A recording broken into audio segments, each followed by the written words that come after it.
Hi, my name is Tania, and today I'm going to present my evidence 3. Um,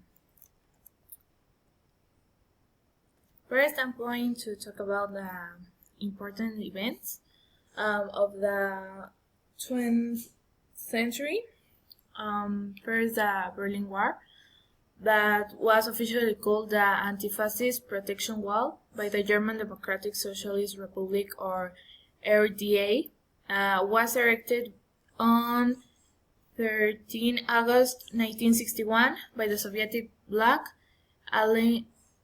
allegedly to protect its populations from alien fascist elements. They might conspire to avoid the popular will to build a socialist state in East Germany. Now the NAFTA.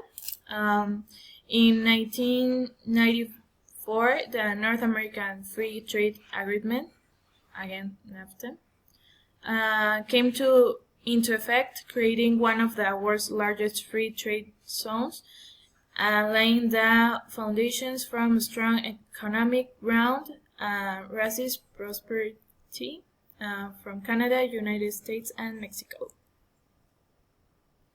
The fall of the Twin Towers on September 11, 2001 was as sudden as it was dramatic.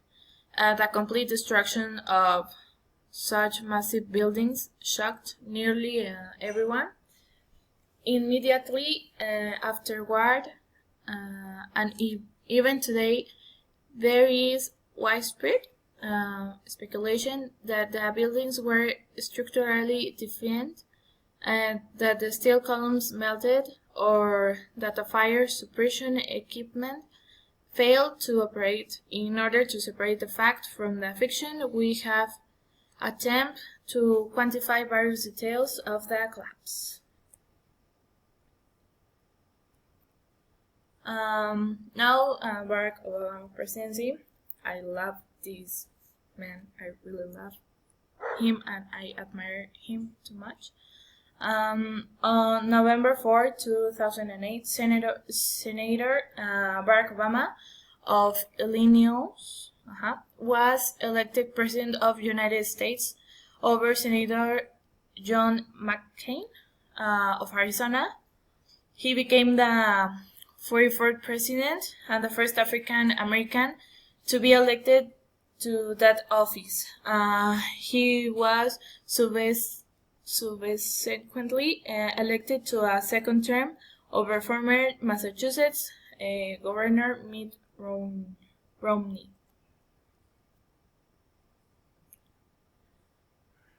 Osama bin Laden dead. On this day in 2011, Osama bin Laden, the mastermind behind the September 11 of 2001 terrorist attacks in the United States, and he was killed by United States forces during the raid of a compound hideout in Pakistan.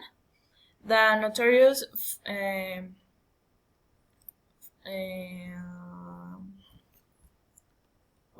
the year 54-year-old leader of Al Qaeda, the terrorist network of Islamic extremists, had been the target of a nearly decade-long international manhunt.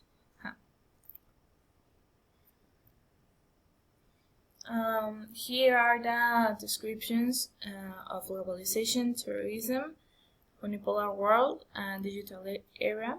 Globalization is a tendency of investment funds and business to move beyond the domestic and national markets to other markets around the globe, thereby increasing the interconnection of the world. Terrorism, the unlawful use of violence and intimidation, especially against civilians, in the pursuit of political aims. unipolar world is used to describe the power structure when one superpower dominates alone. The end of the Cold War meant that the previous decade's superpower rivalry now had ended. There was no longer that traditional East versus West conflict, at least not the way it had been earlier in the 20th century. And the digital era is characterized by the technology which increases the speed and breadth of knowledge turnover within the economy and society. Now I answered next questions. Why did the globalization emerge? Because of the increase of telecommunications and transportation, it was easier to sell and transport goods among countries, as well as transmit culture and information to other countries. With all these, many countries achieved a better economic status. In most cases, what caused the terrorist attacks of 20th century religiously motivated terrorism is considered the most alarming terrorist threat today. Groups that justify their violence on Islamic grounds, Al-Qaeda, Hamas, Hezbollah come to mind first, but Christianity, Judaism, Hinduism, and other religions have gained rise to their own forms of militant extremism. Today we already have this problem. How does the end of the Cold War relate with the unipolar world? It changed the ideology in culture, politics, and economy because when communism was in the power in the Soviet Union,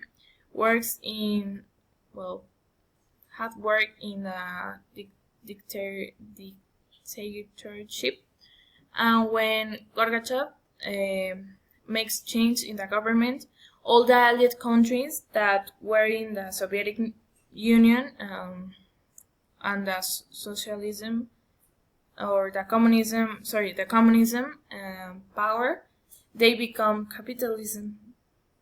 They came out of the Soviet Union. How has the digital era influenced today's society? The main factor in today's status of the world is the internet, the most recent telecommunication technology, which allows the instant diffusion of information to the masses, and with examples such as trends and news, we are constantly exposed to this information that comes from many sources and many posters of different kind of people. And to finish this presentation, this is my conclusion. I think that all events have been pro-development and evolution of the world. Both are necessary for the strengthening of economies, democracy, and global security. So all these events, the globalization, the digital era, the different kind of wars, were very important, bad or good wars, all have changes. And with these changes, we are the people, the society in the world that we are.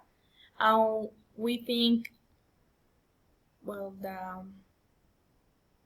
we think now what we think. We have an ideology that in that time it wasn't. So these changes for me were very important, because for these changes we are the persons that we are, with our different kind of ideologies, but all these changes became good for the world. Thank you.